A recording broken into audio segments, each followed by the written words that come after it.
Welcome to American Black Journal. I'm Stephen Henderson. Award-winning author and journalist Herb Boyd's latest book is a rich source of information on African Americans in Detroit. The book is titled Black Detroit, A People's History of Self-Determination. It tells the stories of the city's black population from the 1800s to the present day, and it documents their courage and determination in the wake of discrimination and repression. Boyd is going to sign copies of his book at the Charles H. Wright African American Museum on June 10th. Plus, he will take part in a conversation about the 1967 Detroit Rebellion. I'm pleased to have Herb Boyd as my guest today on American Black Journal. Always Welcome to the show. Always a pleasure. It is amazing to me that I've been doing the show as long as I have, and I don't think I've had you as a guest. There's something wrong there, right? Right. We have to fix that. We kind of miss each other in Ann Arbor. No, that's right. A couple weeks ago. You did a splendid job on the panel there. I tried. No surprises there. I tried. This book, I love the idea of this book,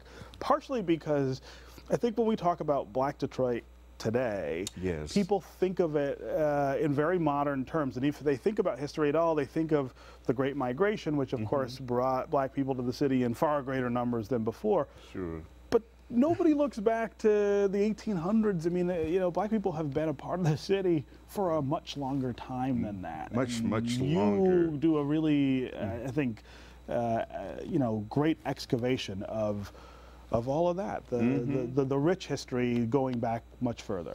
Because in your introduction you say the 1800s. Well, we can say 18th century. Yeah, 18th century, right. 1700s, right. Because it goes back to Cadillac. Yes. You know, a lot of people don't know that he was called the Black Prince. Yeah, right. And I've been trying to dig into that, you know, what level of melanin are we talking about here for Mr. Cadillac? And a lot of people don't know that the car was named after him. Yes. You know? Right. So it's a lot of... So there's a person, right? I uncover a lot of what things that the general reading population are not aware of. Yeah. At the same time, those who think they're truly informed about the city will be surprised by a number of things I uncover. It was an idea that was brought to me, Stephen. It did not germinate here. Right. You know, as many of my books brought to me by people who think I can do it. Yeah. I say, you think I can do this? You really think I can do that? In a way, it's been kind of germinating and percolating for a number of years inside of me. And certainly I've thought about it sometimes, and you push it aside.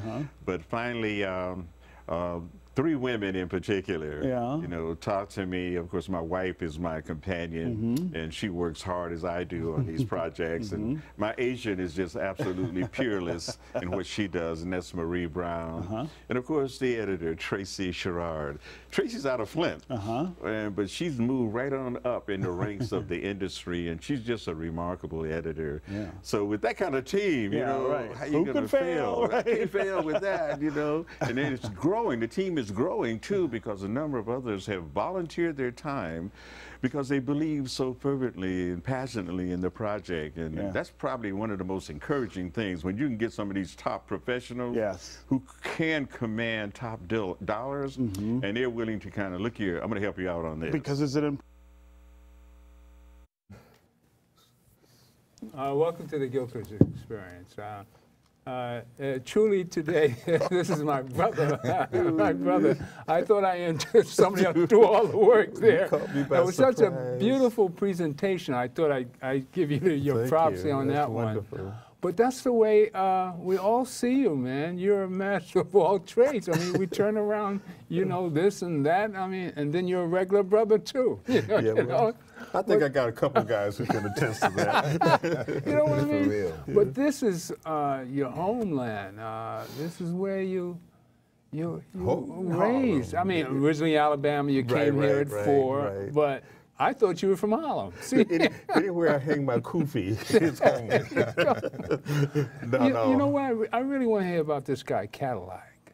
Which one? The Cadillac that you mentioned. The Cadillac. Well, you know, the Cadillac was the French explorer. Right. Okay. When you talk about the history of the Western Hemisphere, you almost, as Dr. John Henry Clark instructed me many years ago in terms of understanding the history of the slave trade, And the whole, these conquistadores and these explorers, the Columbuses, you know, and what have you, who ventured out from Europe, you know, to discover the world. Okay. And Dr. Clark always said the only thing that Columbus discovered was that he was lost. Right.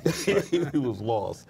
So Cadillac is one of these adventurers, one of these explorers, and he traverses the St. Lawrence River, the region between the United States and Canada, all through that region, coming out of Quebec, up into the northern parts of Michigan, and then venturing down into the Straits.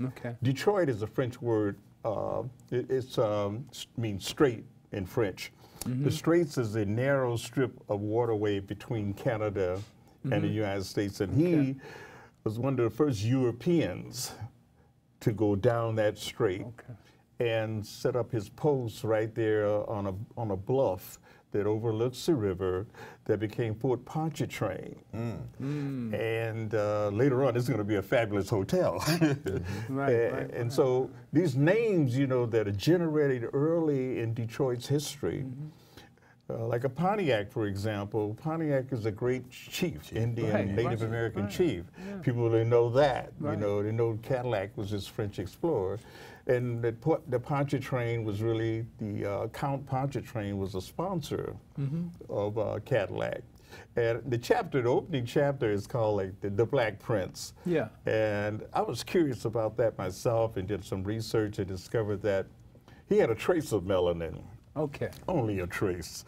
But it was dark enough and swarthy enough to be kind of pointed out and begin to symbolize, you know, something a little bit apart from the typical Frenchman. And I think it had much to do with Did they think he was him. Indian? Did they think he was Indian? I think it was mostly to do with Castilian. I think he was coming from that part of Spain, you know, where even today we talk about some of the problems going on in Barcelona, you know, up in the Basque country and what have you, where, you know, different kind of ethnic groups, you know, clashed and came together. There's some speculation that possibly some of his generic matter may have come from that part of the region and got that Spanish blood in there that gave him a darker complexion. And so they call him the Black Prince. Not much was made of that.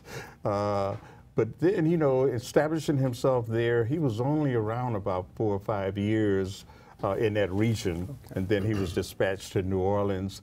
The whole connection between New Orleans and Detroit in terms of the French connection, that sounds like a movie, doesn't it? Lake Pontchartrain in New Orleans. Exactly. There you go again in terms of that connection. What year are we talking? Pontchartrain. What year are we talking? This is all in the 1700s. Detroit was, he landed in 1701.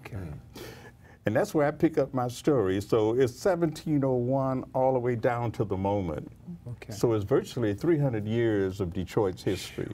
But my focus, my concentration is on the African Americans there. In terms of I say the subtitle, The People's History of Self-Determination.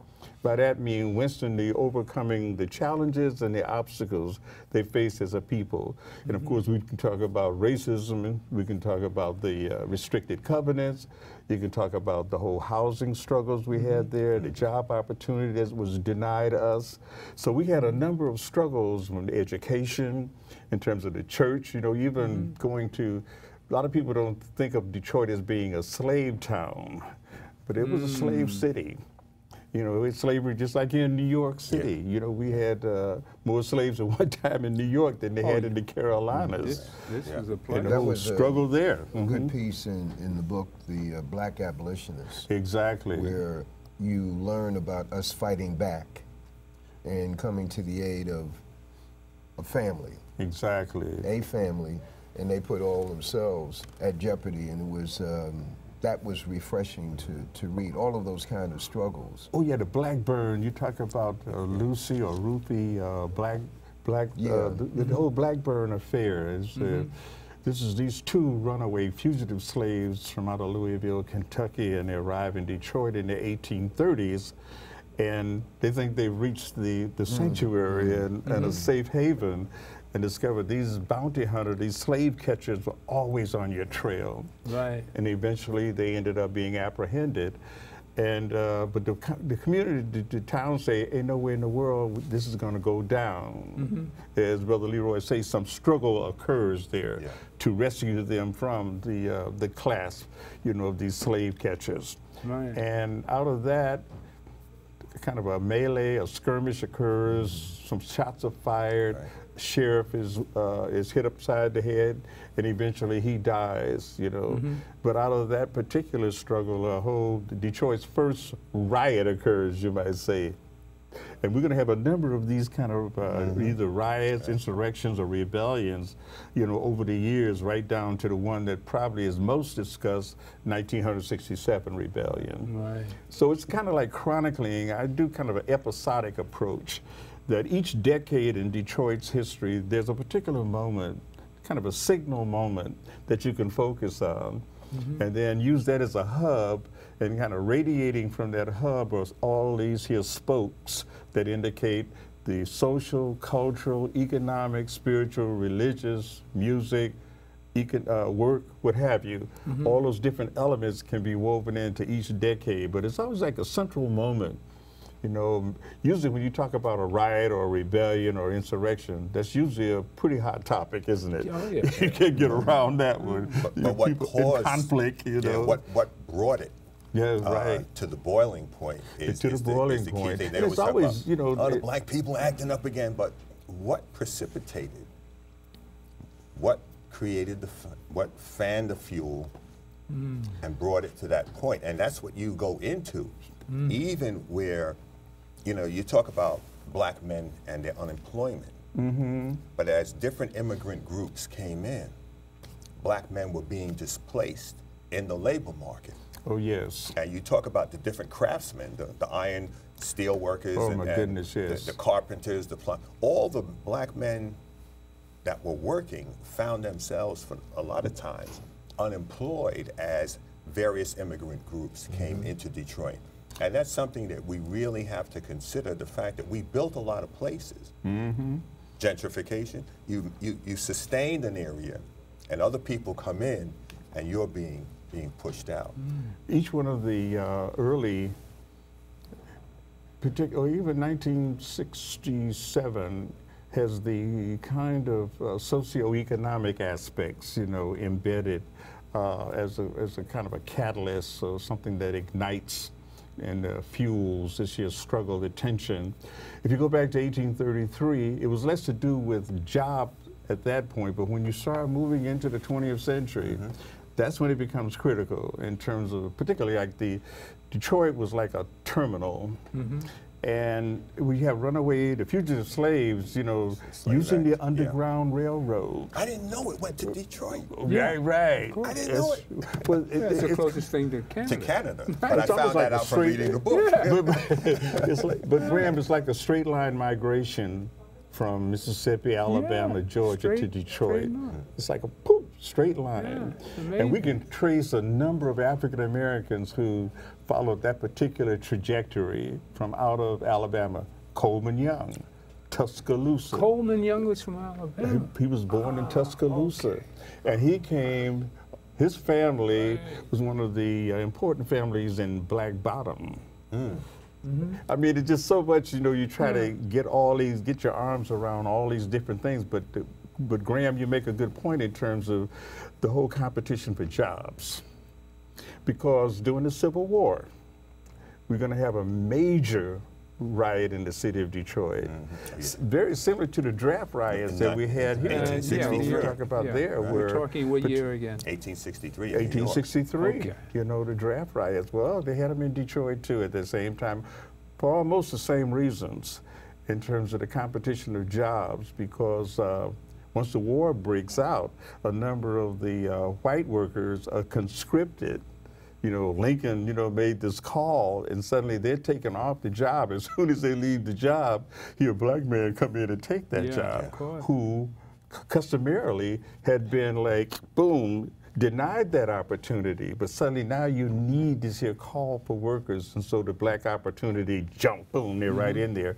And that creates some tension for a lot of the white young, we got to go off and fight for them, you know, and they taking our jobs and everything. So there's a lot of tension in the society. And then, of course, the housing issue is another one. By 1943, when we had the riot there, I think you have a photo in the book where we have a young man who has been savagely beaten, and we try to understand exactly the nature of that particular photograph and what really happened to him. But apparently, he's one of the casualties, one of the victims of the attack on the white community. You find this shot here? Oh, here he is. This one. Blood all over him. You find that shot? There was an elderly couple that was shot? beaten. In 43? I'm not sure if it was 43 or earlier. Probably in 1863, it was a couple of elderly people who were savagely beaten. And they went to their home? They went to their homes money, and everything. That's the 1863 disturbance. That there was just so many incidents that happened at that time, and Graham, for those reasons too, because you know you have this here competition for jobs. You know, the housing stuff, it's a scarcity of housing. It's going to be the same kind of thing in the early 1920s, 1925, when Dr. Ocean Sweet arrives in Detroit and integrates this all-white neighborhood on the east side of Detroit. And that causes quite an uproar, you know, coming from the white residents at that time, because the restricted covenants had denied the mobility, the movement of African-American people. But you know, we defied a lot of those particular rules and regulations. We have that shot for you. Yeah, this is not the particular photograph there.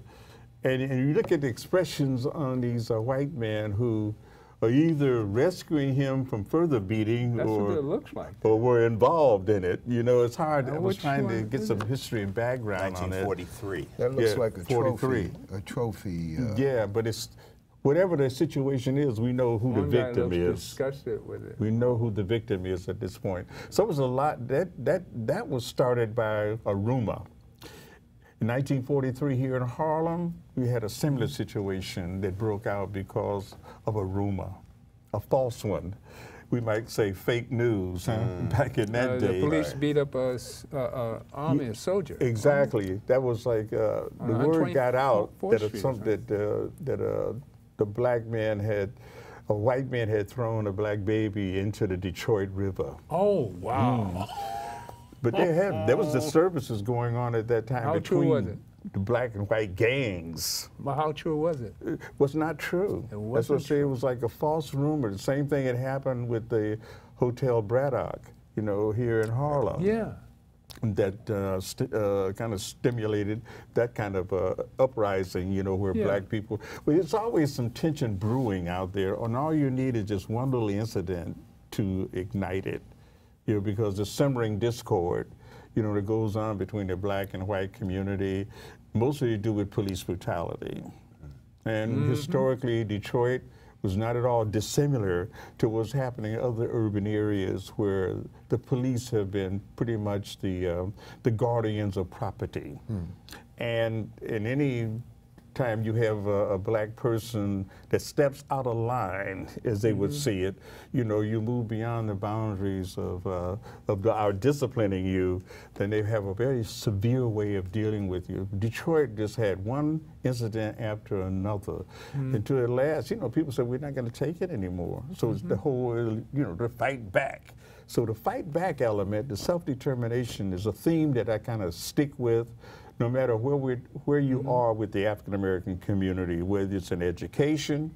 We had two earlier photographs there, whether it's on the Underground Railroad and people struggling against slavery in Detroit, right on down to opening up the churches where we were denied, you know, the kind of segregated churches that exist at that time. So black people started their own church.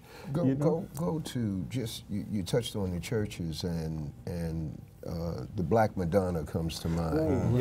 And Wayne State University at the same time. A very unique situation, what we might call a perfect storm of consciousness. Talk about how that happened at Wayne State and the role of the Reverend at Black Madonna. Those two things are certainly inseparably linked. I arrived at Wayne State University in 1965. Reason I was there was because of Malcolm X assassination. And because when I came out of the service, I was in the service from 1962 to 1965. And when I came out of the service, I got a job at Dodge, Maine, one of the main factories in Detroit, and I'm trying to make a little enclave of Detroit. And my intention was to make enough money there, get me a Greyhound bus ticket, and go back to New York, because I had lived in New York before. So I was going to go back there, hook up with A. Peter Bailey and with the whole Black Lash newspaper that he was editing, and working with the Organization of African American Unity and Muslim Mosque Incorporated. All of that was on my mind when I came out of the service and got the job. And on February the 14th, 1965, Malcolm was scheduled to speak at the Ford Auditorium.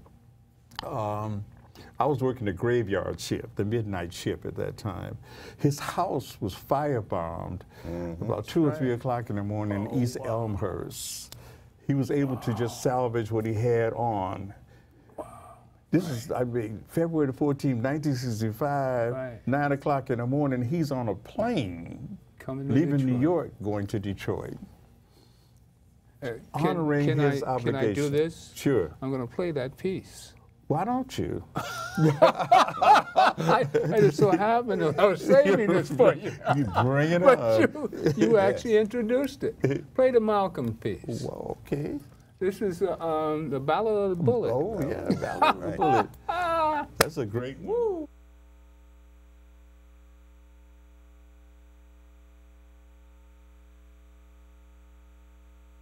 Mr. Moderator, Reverend Cleage, brothers and sisters, and friends, and I see some enemies.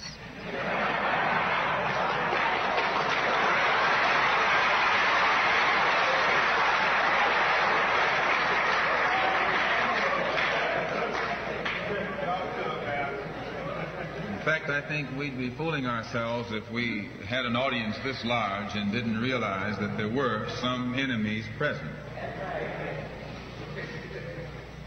This afternoon, we want to talk about the ballot or the bullet. The ballot or the bullet explains itself. But before we get into it, since this is the year of the ballot or the bullet, I would like to clarify some things that refer to me personally concerning my own personal position. I'm still a Muslim. That is, my religion is still Islam.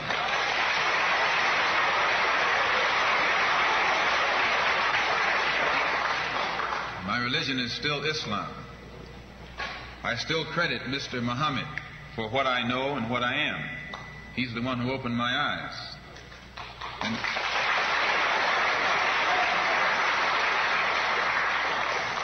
at present, I'm the minister of the newly founded Muslim Mosque Incorporated, which has its offices in the Teresa Hotel right in the heart of Harlem. That's the Black Belt in New York City.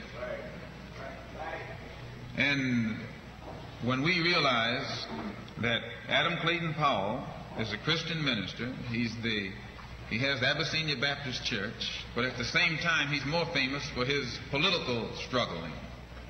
And Dr. King is a Christian minister from Atlanta, Georgia, or in Atlanta, Georgia, but he's become more famous for being involved in the civil rights struggle.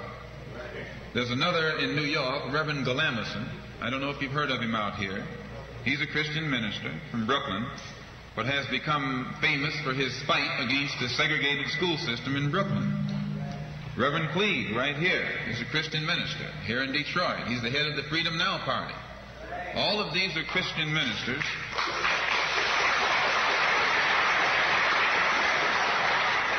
All of these are Christian ministers, but they don't come to us as Christian ministers. They come to us as fighters in some other category.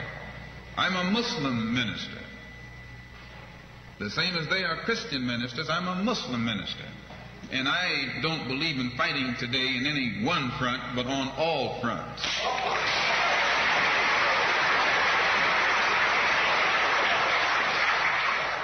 In fact, I'm a black nationalist freedom fighter.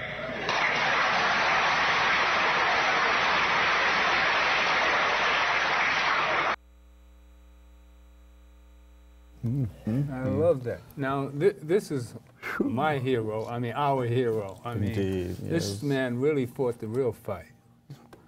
And you've written a book on Malcolm. You want one of your 23, how many books? It's 23? 25. 25? 25, right. And 3 of them centers on Malcolm's life. okay. And one that I really, really cherish and relish is the diary of Malcolm X. With his daughter. With Ilyasa. Ilyasa. With Ilyasa, his daughter. Yeah. And because that particular speech there's certain what you call indicators to give you exactly what year, what time, where you don't have to have a caption at all, because he'll say things in there, like the Muslim Mosque Incorporated. You know boom, it's no longer, you know, in the Nation of Islam. So that's beyond March of 1964. Right. So you get an idea historically, when is that happening? Of course, where it's happening. Well, he gave the Ballad of the Bullet speech on 2 or 3 occasions, you know, not only in Detroit, but in Cleveland. Like the message to the grassroots, same thing. Okay. Pretty much like Dr. King. Yeah. Because Dr. King came to Detroit in 1963 as a kind of a dress rehearsal or a dry run on the historic march in Washington, D.C. And the speech he gave there was a kind of a run-up to the kind of classic speech that he gave in Washington, D.C. Okay. So he had a chance to rehearse it. Malcolm was good at that, too, taking that one speech and kind of refine it in one place and then embellish on it and then perfect it perhaps on a 3rd occasion. But he was that kind of a person. Well, 1964 is the most important year of his life because he travels abroad. That's right. And that's what we capture in the diary. I mean, it's just amazing. This kind of our ambassador, minister without portfolio, or president of Black America. Any one of those things would be a designation that would fit and characterize, you know, what he was doing at that time. He was on a mission. He was on a mission to bring the U.S. government to the world court. Amen. That's right. And charge them with genocide. We charge them with, you know, in terms of the stuff that earlier on that some of the other leftists in our country had also said we charge genocide, you know, going back to the members of the Communist Party and everything. So Malcolm picked up on that, and that was a part of his mission to go over there and see if he could speak at the summit in Cairo, Egypt. He didn't get that opportunity, but he did spread, you know, his words at that time, and he's talking about American dollarism, you know, which is the last line of this particular document that he shared with a number of the people at the summit. But I think it's important, you know, that you have that moment because I met Malcolm in about 3-4 years before that. Okay. You dig it? He's a different person. In Detroit. In Detroit. Okay. I met him in Detroit at that time, and when he would come to Detroit and speak, because when he came out of the penitentiary, he could have gone to 3 different places. He could have gone, to Roxbury. What year did he get out of the penitentiary? What year was that he got out of the penitentiary? 1952. 52? Yeah. Okay. Right. He was 52. He came out of Charlestown Penitentiary, but he had gone to 2 or 3 other penitentiaries up there. But he came out. He could have gone to Roxbury or to Boston, you know, where his half-sister Ella Collins lived, or he could have come here back to Harlem, you know, where he had a tremendous reputation here in Harlem, or back to Michigan. He chose to go back to Michigan because his family was there. And that's an important element of Malcolm's life that's so often missed, the important significance of his family. Even Spike Lee missed that in the film. He has the Obimbe being the one who inculcates and teaches him and brings him into the Nation of Islam. And that was really his family did that. That's right. You talk about Helga, you talk about Reginald, Filbert, and Wilford. Those members of his family, they were in the Nation of Islam. That's right. And they began to write to him and boom, boom. They brought him into the nation and gave him an opportunity to ground with the Honorable Elijah Muhammad. And the rest, as we know, is a very, very splendid history that he had in terms of kind of this ascension in the Nation of Islam was so mercurial, so fast. It was amazing. He's about 2 years out of the joint. By 1954, 55, he's almost in a leadership role, you know, within the Nation of Islam. That fast? That fast. It was rapid. But he was a student. He's self-educated. As Dr. Trock used to say, he was an autodidact. He taught himself. Right. And if you read the autobiography of Malcolm X, you get a feeling of how he educated himself and read everything. Could you repeat that for the young folks listening? Autodidact. Right. Just break it down, huh? Break it down because they need to pursue knowledge independent of going to school. Exactly. You're not going to get it just going to school. You have to take the time to sit down with a book, not with the computer necessarily, but with a book. You need to have a library.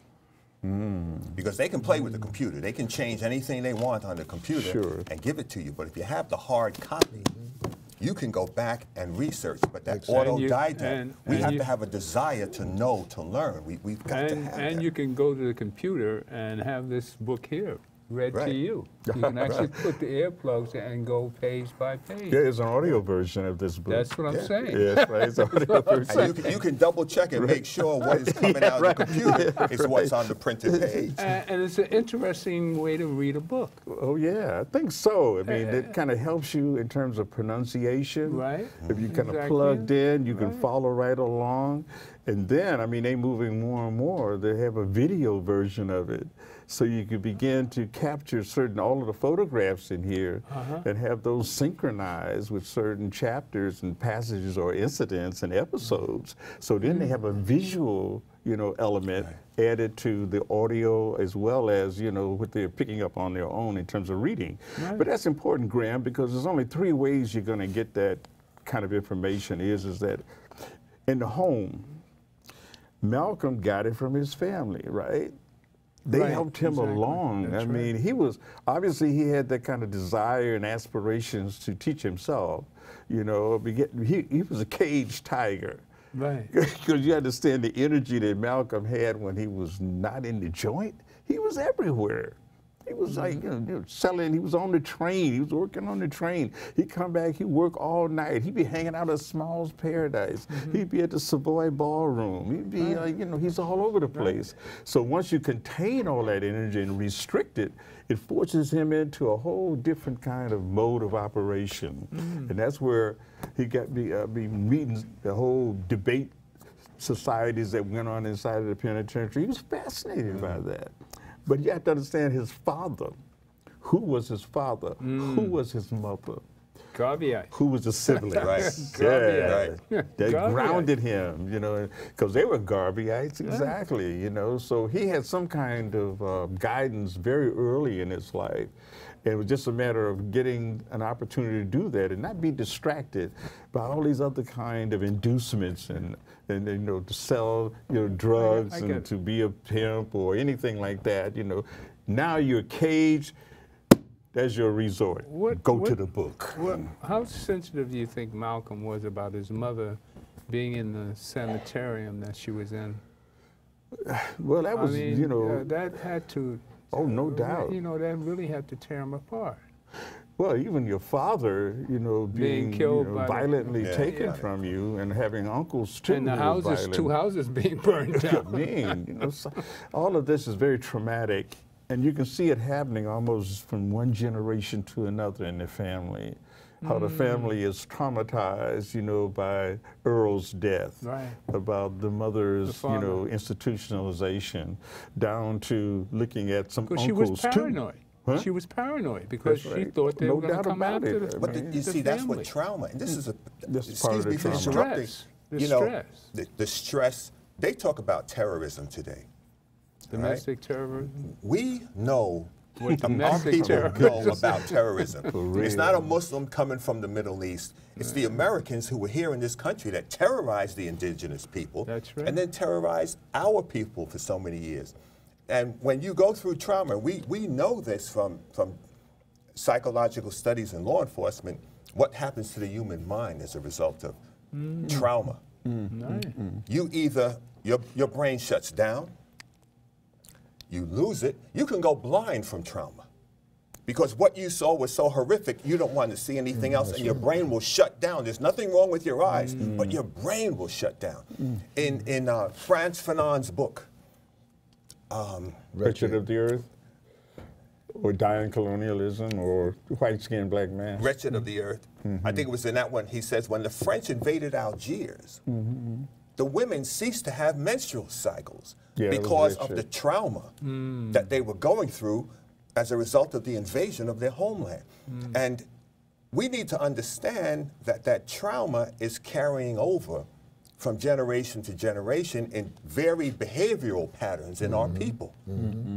Correct. Which explains why some of us are the way we are. Some of us are blessed to have been able, our folks have been able to navigate through and somewhat come out on the other side. Yes. But many of us are caught in that fog.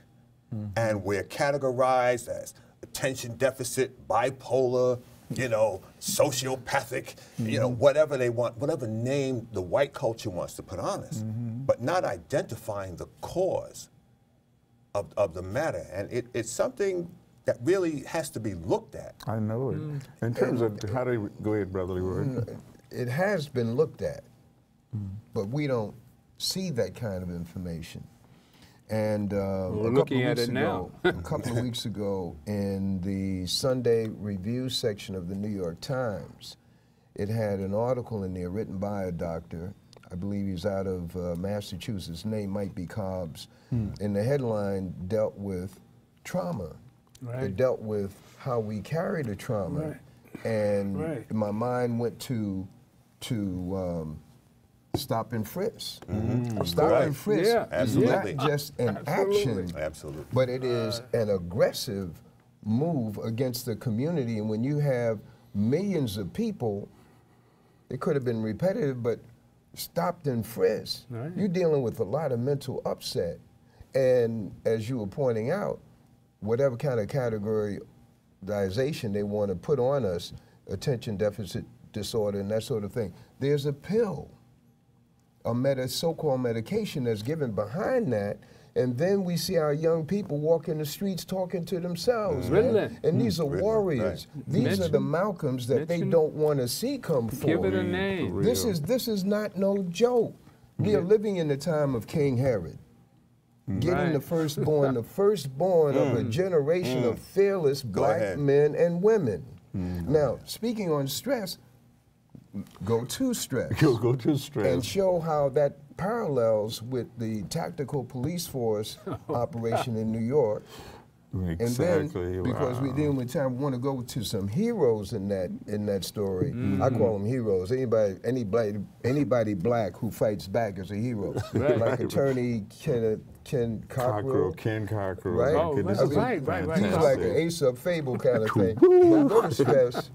Talk about stress and what that did and how that led to the tipping point of black saying this is enough. You know, one of the things that the movie that came out that's making the rounds, it's called Detroit, is Catherine Bigelow's film. Oh, okay. Which of course really upset a lot of people in Detroit because it was just, not exactly on point in terms of catching the real essence of what 1967 was all about, that particular rebellion that lasted 5 days. One of the outgrowths of that, as far as black agency, was the People's Tribunal. Because it was 3 young black men that was killed in the Algiers motel. That's what the film centers on. But the aperture of the camera doesn't spread. It doesn't expand to capture some of the other elements, or like, why did it happen? You know, who are these individuals? So there's a number of inadequacies connected with the film, and the critics have jumped all over it. But one of the things that grew out that the police took advantage of was the move toward, by 1971 and 72, you had Stop the Robberies and Enjoy Safe Streets. This is the units that Brother Leroy is talking about. You know, these are the tactical, these are the SWAT teams. And we own the night. These are undercover crime. cops. These are undercover cops, you know, who began to move in a very, very vicious, malicious way against the African-American community. What happens, and one of the stories I tell here in the book, is about Boyd, Brown, and Bethune. All of them game? close to me. Oh, I was thinking Boyd, Brown, John Boyd, you know, is my brother-in-law. Oh, Haywood Brown, my cousin-in-law. Mark Bethune, called Ebo, he was my student at Wayne State University. They had all come to New York and been affiliated with Rap Brown. At the time, the Rap Brown was moving against dope dealers. okay. So they brought that same attitude back to Detroit to do away with the whole spread of narcotics in our community. And what happened, though, they ran right into the conflict developed because the cops were on the payoff. As we know so well, the cops are paid off. And so they arrived at the same time that the cops showed up, perhaps to get their payoff at one of the drug dens. A shootout occurs, one of them is killed. That precipitates one of the largest manhunts, you know, in the city of Detroit, where the whole community is harassed. You talk about stop and frisk, the racial profiling that went down there. And of course, the Stop the Robberies and Enjoy Safe Streets, these undercover cops, you know, they were the chief proponents of dispensing all of this brutality, this savagery. So we had to deal with that. We had to go up against them, you know, to rid the city of that kind of violent attack on us. And one of the results of that was the election of Coleman Young. He ran on the platform to do away with these undercover cops. 1974 to 1994, he was a mayor of the city of Detroit. 20 years he was in office, you know, which is remarkable. And he was a remarkable individual. 20 years in office. He was a remarkable individual. Nice picture of him at Rosa Parks. You know? Oh, just remembering the whole stress thing in my family and what happened with members of my family who were involved in all that. It gives a kind of a personal. That was the reason, one of the reasons I was able to finish the book as fast is because so much of that was lived memory. Things that I had gone through. You know, I mean, we lived like nearly 50 years in a community. Do you relive most of that? Yeah, I mean, and being involved, it's one thing to be a part of a community, another to be involved in that community. You know, you teaching at Wayne State University, you're a student at Wayne State University. And at that time, you're talking about one of the most radically militant, you know, politically conscious institutions in the whole country. Because of the workers that came was imbued with all these workers. When we, in 1967, we held Wayne State University hostage. The students came back in the fall of 1967 and said, and put demands on the university. We want an increase in the African-American student body. We want their tuition. We want remedial. We want tutorials for them in terms of training, and because the Detroit education system was not doing its job. These young people arrive at the university and they're pretty much, you know, illiterate. You know, we had to go through the remedial, the tutorials and stuff like that. So we made those demands. We made demands in terms of the tuition. You know, they had to reduce their tuition. We made demands on them in terms of African-American classes. We have to have more Black studies classes, more Black instructors here. So the university, trembling behind the '67 rebellion, gave us everything we wanted. We opened that university, and when doing that, all of the people I used to work with, many of them at Dodge, Maine, became my students later when he stayed at university. You can see the connection between the workers then arriving on campus. We talked about all the drama and you know, the stress and strains of you know, Detroit. But, you know, what about the party town? You know, Motown. When I think of Detroit, I think of party. I think of, you know, the Barry Gordy the and the music that came out of Detroit. I mean, whoa. I mean, it moved the planet.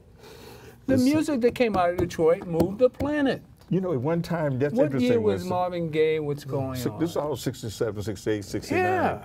But one of the things about Detroit is that in the 60s, if you know your music history, particularly your jazz history, there was not a quintet, trio, ensemble, orchestra, band that did not have a Detroit musician. Somebody I'm talking Detroit. about the name orchestras, the name bands, the name trios.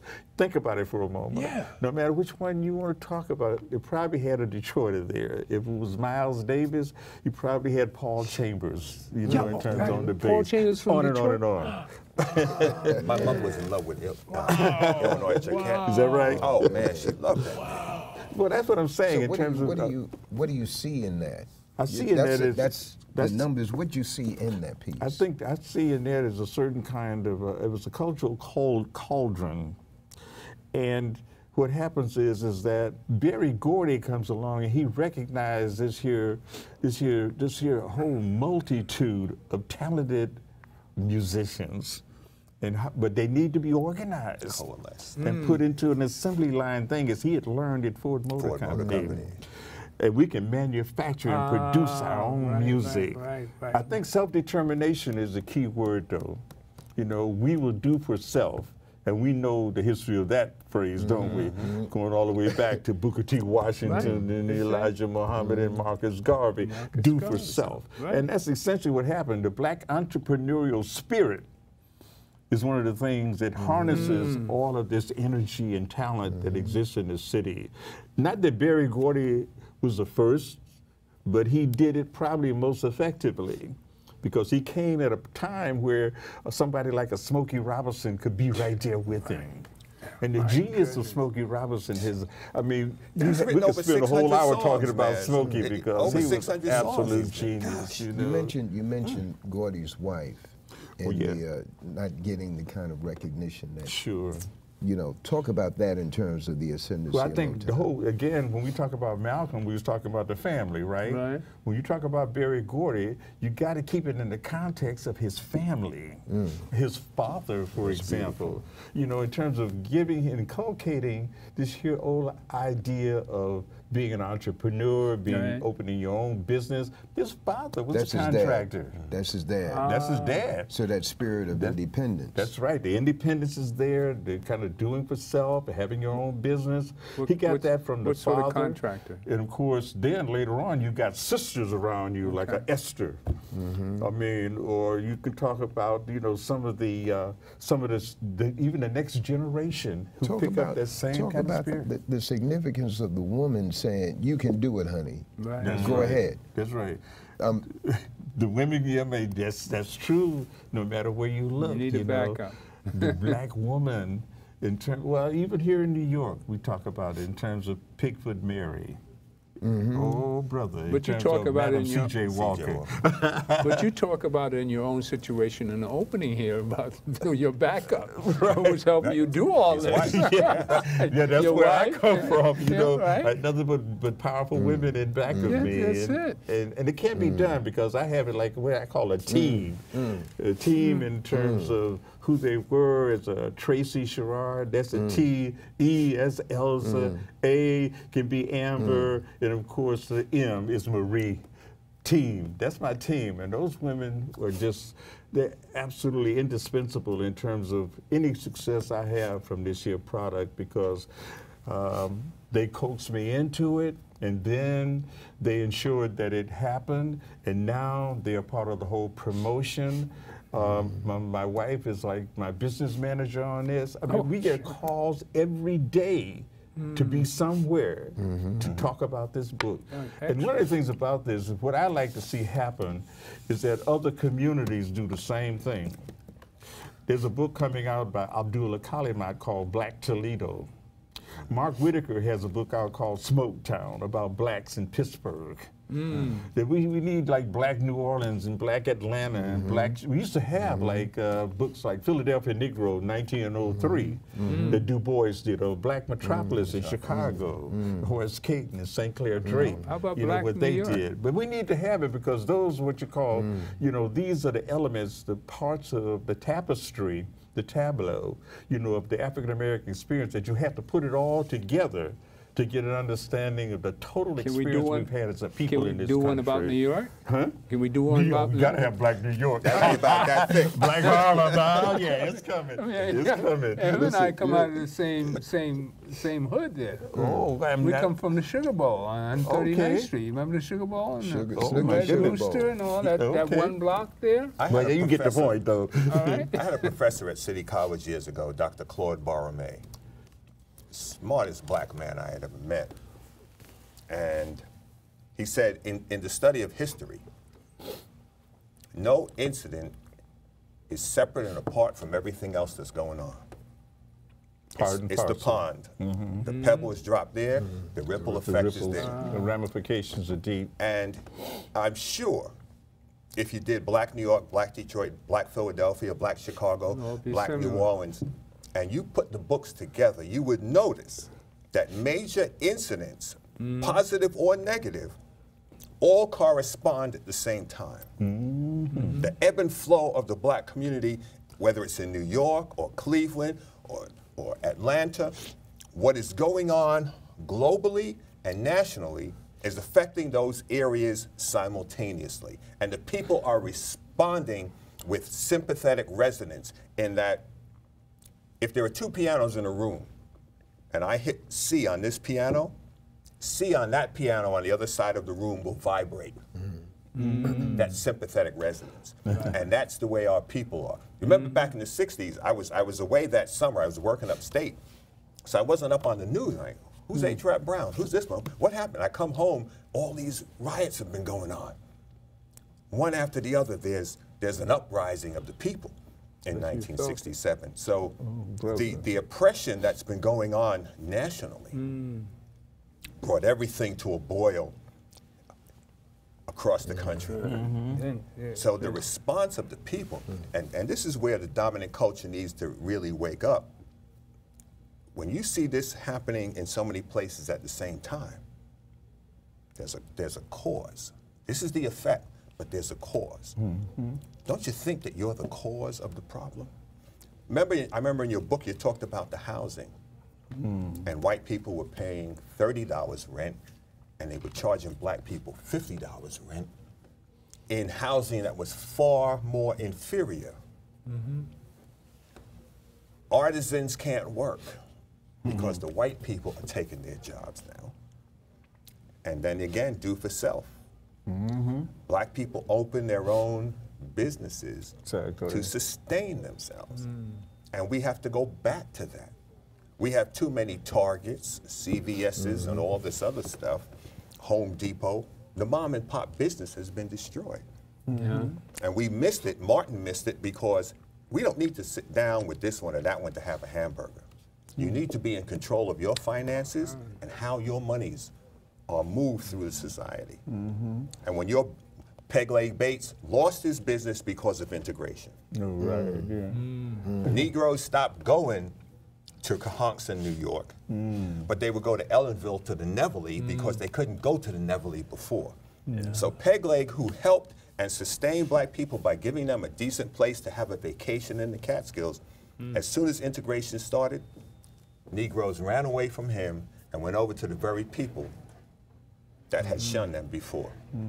And Alton Maddox did his yeoman effort to try to keep that connection alive, you know, and taking young people up there in the summertime, you know.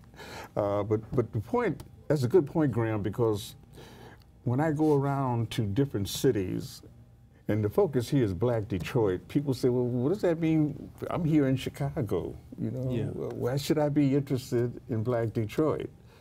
And I think the point you made in terms of the connections, because when I started doing this book, I saw so many commonalities between Detroit and New York. Yeah, I felt it. I felt it. I mean, I felt that So was much right so there. that my editor said, Herb, you got to cut a little bit of this out, a little bit too much. But some of the things that just is automatic. Universal. You know, it's just impossible to avoid.